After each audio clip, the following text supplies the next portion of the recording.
Cindy from the Indie Road, where we talk about food, cryptos, and freedom. Today I'm here with Nicole from Blue Sky Fungi. I learned about your business from my husband.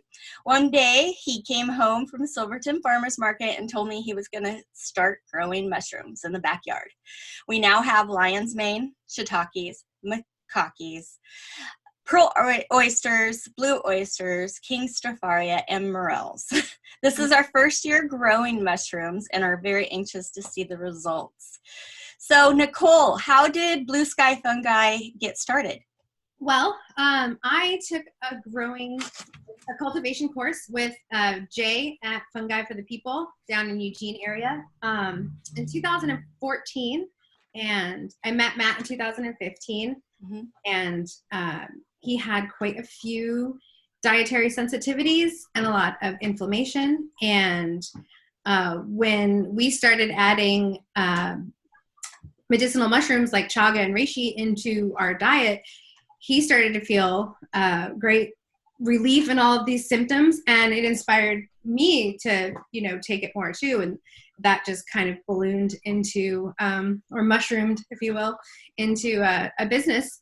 He also took a course with Jay at Fungi for the People, and we started getting more serious about it in 2018. We started our business.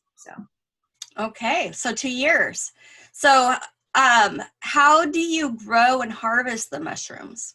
Well, there's several different ways. Each species that we work with is a bit different. We grow our oysters on straw or hemp if we have it. And we usually do that in either reusable buckets or long poly tubes, making kind of a straw log.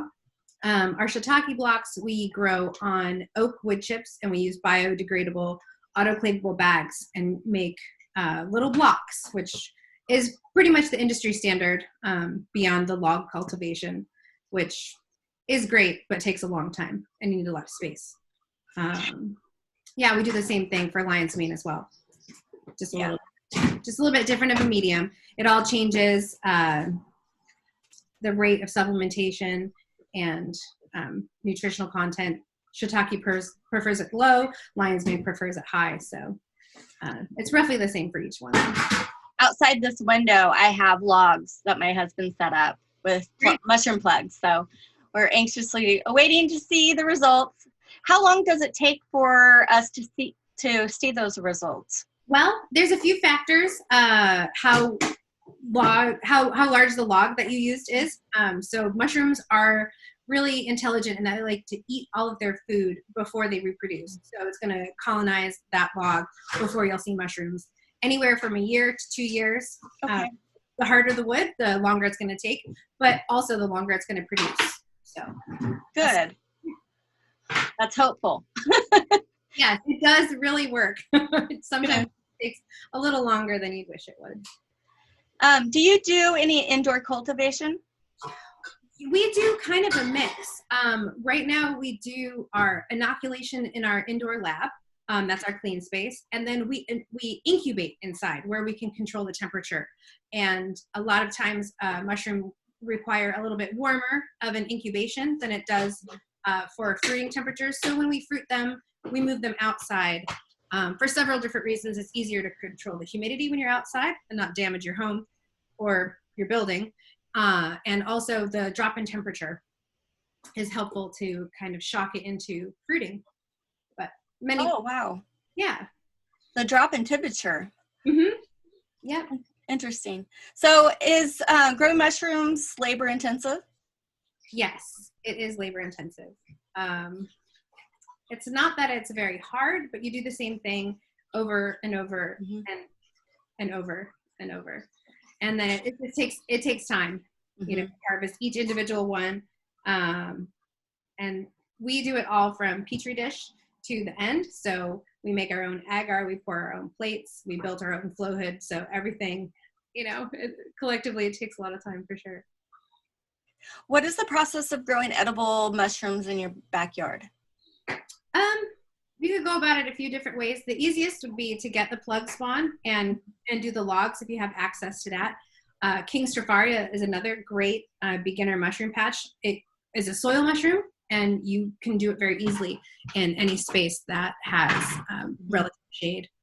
And you don't need to be too sterile with that one. So it's great for the kids and everything too. And anybody can put mushroom logs in their backyard, right? I don't see it's pretty easy. Like some weird HOA that is kind of Gestapo about it, but yeah, we don't have an HOA. That's good. Oh, yeah, it's great. And you don't need a lot of space for it either. You can do it in even those little greenhouses that you see at Bimart or whatever your local store is, the little 6x6 tents. Plenty of people have rigged those with little humidifiers and have successful personal mushroom grows. Oh, that's awesome. We might have to do that in our greenhouse. We're having our greenhouse built next week, so excited. What are the different benefits to mushrooms? Well, all of them have a lot of different polysaccharides, long chain sugars that our body breaks down and uses in different ways.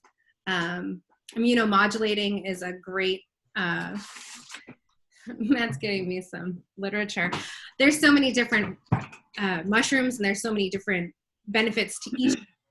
Reishi is probably the one that we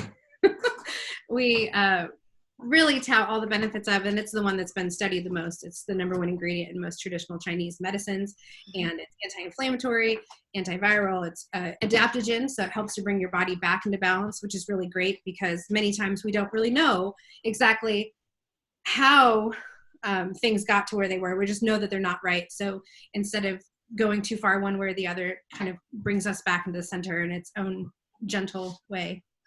So, and chaga is another great one. It's a fantastic adaptogen, doing the same thing. Has all of your amino acids. It has a bunch of superoxide dismutase, which is a huge antioxidant, scouring all those free radicals. So keep you healthy. And I recently bought a whole lot of chaga from you because I heard that it boosts your immune system, gets it in really good shape, so that you won't get it as sick to this virus that's going around, the COVID-19. So there's been a lot of talk on the internet about chaga and how it's very beneficial. Yep, it does that immunomodulating thing. So I like to think of it as a sparring or a workout partner for your immune system. Someone that's there to kind of keep you in shape and push you hard, but really not like beat you till you're down. Yeah. Drink it every day in my coffee, and then at nighttime. So it's our daily ritual. I probably brew some once a week. Perfect. Yeah, I love how you can get so much mileage out of it, and really, it's got a lot to give. Yeah, I love it, and I've been giving it out to friends and family as well, just to keep them healthy. Yep, that's what we're here for. Spreading the stove. So what products do you offer?